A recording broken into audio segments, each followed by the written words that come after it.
Hey guys, Youngblood with you for the 73rd episode of the Inbox. Starting off with a question from Mitz Movie Tune saying, do we have any information on holidays? From a lore perspective, are the real-life holidays like Christmas, etc. still around in the form that we have today, or an altered form based on past events? Are there dead holidays or new holidays? Also, what do you think about holidays that are specific? For example, American Thanksgiving would only be celebrated by Americans or people associating themselves with Americans, and not only people with the UEE. About this, we haven't heard anything really about this. Now, I have to assume there's going to be new holidays based on, the hundreds of years between where we are now and where Star Citizen actually takes place. So with that in mind, there's probably going to be things like, the fall of the Messer regime may end up being a holiday, or, maybe like Armistice Day, or like days that we ended up going to battle with the Vandal and won, or maybe the Tevarin War came to an end, like those types of things. Also, if maybe there's been civil wars in the past, maybe some of those are celebrated as well. I think things that are probably more nationally focused, things like Independence Day in America or Thanksgiving in America, like things like those may start to go away, or may end up being altered in the universe to be things like Thanksgiving isn't necessarily an American holiday, it's just a time for everybody to give thanks for people that they appreciate in their lives, like that sort of thing. I think religious holidays probably stay. I don't know if this is a priority at all for CIG, though, because I haven't seen anything in regards to holidays. But I would think that things that are more national related probably fall off the map, and things that are more religious based or based on the lore of the game, that probably ends up staying put. Commander Hawk 22 says, what do you think that they will do with the 600 series and the Eclipse concept sales? Just wondering what direction you think they will go. Well, in regards to the Eclipse, I actually just talked about it a little bit, considering we got a little teaser image regarding the ship, so I think we're really close to getting more information about that. As far as Ben has said, that we're going to get the Eclipse next, followed by the 600 series, so with that in mind, I would say that the Eclipse comes, it's a military ship, it's supposed to be super secret. I think if we actually talk about what the ship ends up being, my gut says something like an interdiction type of ship, and if not that, probably some sort of electronic warfare ship. There's just something about the name and kind of the secret nature of the ship that they're talking about that makes me think that it's going to be something we haven't seen yet, so interdiction is what my gut is saying. As far as the 600 series is concerned, I'm still saying it's going to live somewhere between a Freelancer and a Constellation in size. If it follows the Origin line, which it should be relatively luxurious, taking some of the ideas from what the 300 will be and what the 890 will be. So I think we're going to see that luxury feel, along with maintaining that touring type of role. I think it's probably going to be exploration capable, it's probably going to be cargo capable, it's probably going to be relatively fast, but it's probably not going to be the best at any of those. It's going to be doing those roles in style. It's not necessarily as functional. So I'd say we're probably looking 50 to 70 meters long or so, somewhere in that ballpark. I think that's kind of what my gut says, but we'll just end up needing to see. But I think, again, it's going to be something that's probably capable of doing everything. It's going to be really fancy, and it's going to be able to, come with a higher cost at probably a faster speed. Aguilo says, but with the initial loading of the game take longer since Megamap is such a huge thing. I'm fine with this replacement. I just wondered. This question came off a video where I was talking about Megamap being implemented and what it actually is. And the answer there is no. Megamap, the idea behind it is you only load what you need. So you're not loading everything in the game just because it's a Megamap. Basically, you're only loading what you need. So if you want to go play Arena Commander, it's only loading Arena Commander. It's not loading the Persistent Universe. If you're going to play the Persistent Universe, it's only loading that section of the universe that you're in. Like in the Crusader system, for example, it's going to just pull Crusader. It's not going to pull things like, or in Stanton, it's going to pull like Crusader if you're in that area. It's probably not going to pull a whole lot of detail about other planets in that system like ArcCorp or something like that. So it shouldn't have an impact on your initial loading screen. It should really just be a better experience when you're actually in the game. Ravenous Pathogen says, has it been confirmed that NPCs will get better as they do more when employed? Basically, will NPCs under your employees skill up like a real person when they do a certain job for long enough? Yeah, as far as that's concerned, the CIG has confirmed that. The longer an NPC works with you, you're going to see that your reputation and whoever they're associated with is going to improve. You're also going to have things where that person actually, or that NPC actually sees their skill set improve as well. Now, how far that goes, we don't really know yet. Is that going to mean that because they've worked with you, they're going to understand what you want and they're going to react faster? Or are they just going to get better in your specific ship because they're familiar with that ship? Or is engineering a skill set that they're going to get better at regardless regardless of what ship they go in if they're taking that role on yours. We don't really know how far that goes. I think it's going to be pretty detailed. But yeah, it has been confirmed that they will improve the longer you work with them. You also asked, do we know if ship prices like the Cutlass will increase when 3.0 gets released? 3.0 is not going to necessarily trigger a ship price increase, but the Cutlass specifically, I'm counting on an increase because it's getting bigger, it's getting more guns, it should be more functional. So I think the Cutlass itself is going to see a price increase, but I don't think others are going to just because we hit 3.0. Joe's Got More says, with large fleets, for that matter, a wing of fighters, do you think we'll get a computer avionics module that allows us to keep other players in your fleet or in a wing in a formation? It doesn't have to take over the other ships. In fact, I don't want it to. But it could provide a visual pip or hologram to the other players to stay in that given formation. What do you think? I don't think you're going to get something that says, like, here's where your ship should be. I think what we're going to see is improvements to the heads-up display and the avionics on the ships to show where your fleet is or where your other ships are. So, if you've got somebody in your fleet, like in a Hornet Tracker, for example, they may be able to send something to another ship that says, this is where you should be. But that's probably going to pop up as a little bleep on the on their heads-up display, not necessarily like an augmented reality system to where you're like, oh, there's a little silhouette of my ship that's where I'm supposed to be. It's probably going to be like more of a, you're tagged as a wingman to this person, and this is where this person is located, so that's where you need to be. I think that's what the experience is going to be, not necessarily that silhouette that's like you fly in this and you get points for staying in that area type of situation. It's going to be more about giving direction as opposed to walking you through it. That's kind of what my gut says. But again, we don't know much about the avionics that are in place today. I think we know some things they want to do, and I haven't seen anything specific to that mentioned, so I'm going to go ahead and say no at this point. But it should be a lot more intuitive as far as things go later on. Giving people the ability to tag targets and wingmen, and then knowing where they're at a little bit better. Nookie Monster has a lot of questions here. So he says, what are your thoughts on more and more new ships being added and made flight ready while some older ships remain hangar ready? I understand that Squadron 42 ships have priority, but I still feel a bit cheated when my ships still can't fly and newer ones can. I think that's a common complaint. I think there's some very good reasons behind it. You hit on one of them, Squadron 42 taking priority.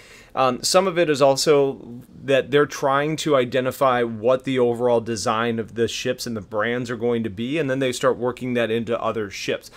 So when you start talking about like the Constellation and the RSI line, they said, okay, we're going to fix the Andromeda because that's the base version of that ship, and then based on that, we can apply what we've learned in the textures and the matting to other ships in order to make them flight ready later.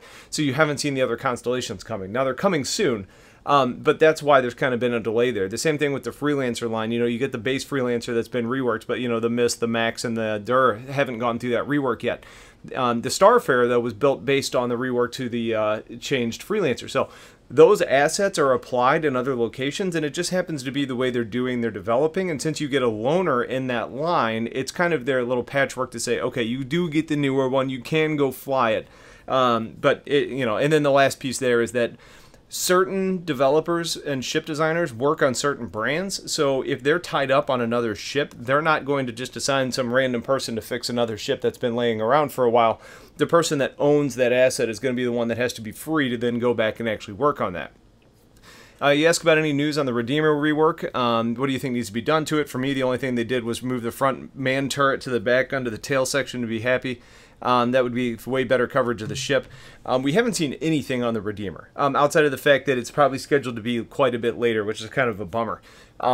I think that with the additions of the guns that they put on it, I think it's probably fitting the bill of what the ship should actually be.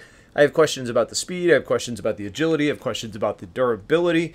The interior, I think, is relatively well designed, but there's problems with the amount of space that it has. And then as far as the ship actually, has a little bit of an identity crisis. It's supposed to be a dropship gunship. That doesn't necessarily mean long range, but then upstairs you've got this whole like camper section.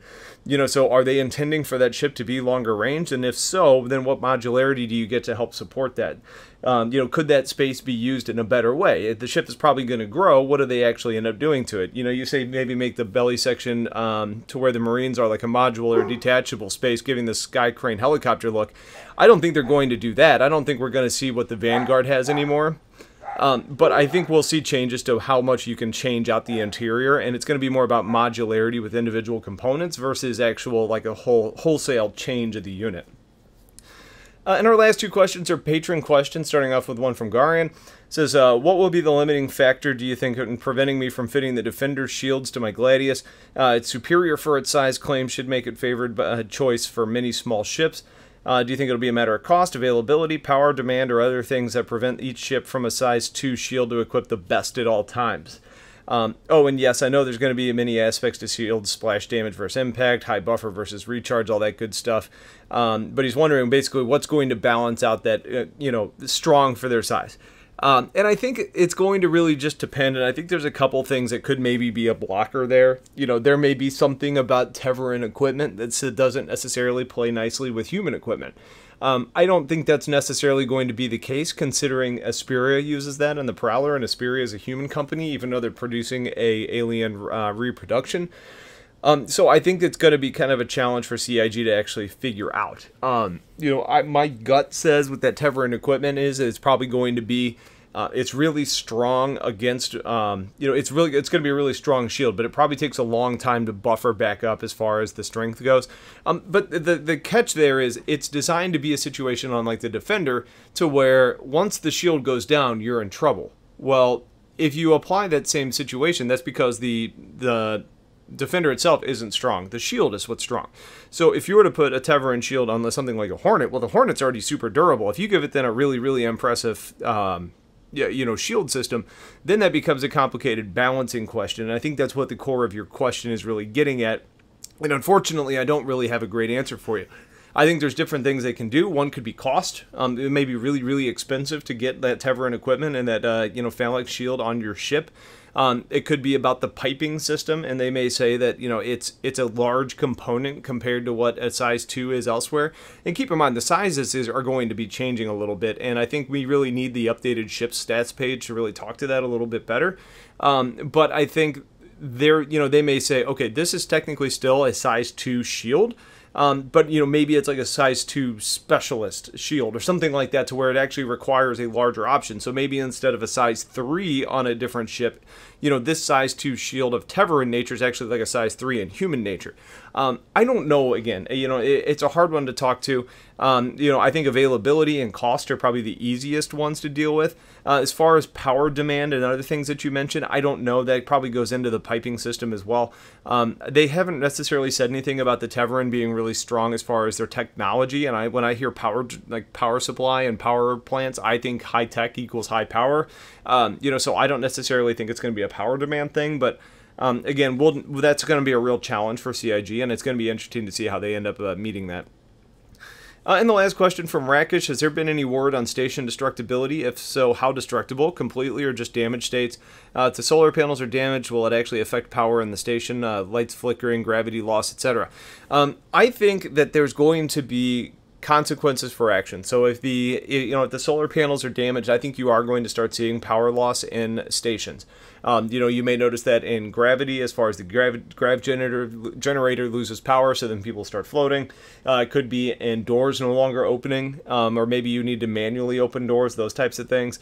There should be realistic consequences for what happens to the station. Now, as far as how destructible a station is, I don't know. And this is complicated because I think from a gameplay perspective, they're probably going to say, we don't want you to be able to blow up stations, because then it's like, okay, it's going to take a long time for the NPC crew to put that together. Otherwise, it's just going to magically reappear. That being said, we know a ship like an Idris can be destroyed. And you have to assume that an Idris with shielding is probably going to be as strong, if not maybe stronger than some stations. So there's kind of a conflict of how that's going to end up playing out, and I think that probably falls back onto what CIG likes to say as far as gameplay over realism. And they may just say that, the stations are able to take certain amount of damage to components, but maybe not the core of the ship, the station itself. I don't know what direction they want to take that. My gut says that it's just going to be you can impact the station but not completely destroy it. But maybe it depends on what type of station. Maybe they end up saying, technically you could destroy this station, but there's going to be so much security that's able to fall back that it would be really hard for you to do that. I honestly don't know. But as far as, one thing that they have talked about is some ships and stations, you can't just like cut into any spot. There's going to be weak spots where you could kind of, exploit things, like maybe get in at a spot where you wouldn't be detected. So to me, that things like that make me think they're planning on giving you the ability to conduct operations and to have an impact on things, but not necessarily in the way that you can just completely remove it from the game. So we'll end up needing to see, but I think my gut is telling me that some destructibility that impacts the overall performance of the station, but nothing to a point to where you're going to remove it from existence. So that's this episode of the Inbox. If you guys have questions, please get them in. Otherwise, thanks for watching. Have yourselves a wonderful day, and take care.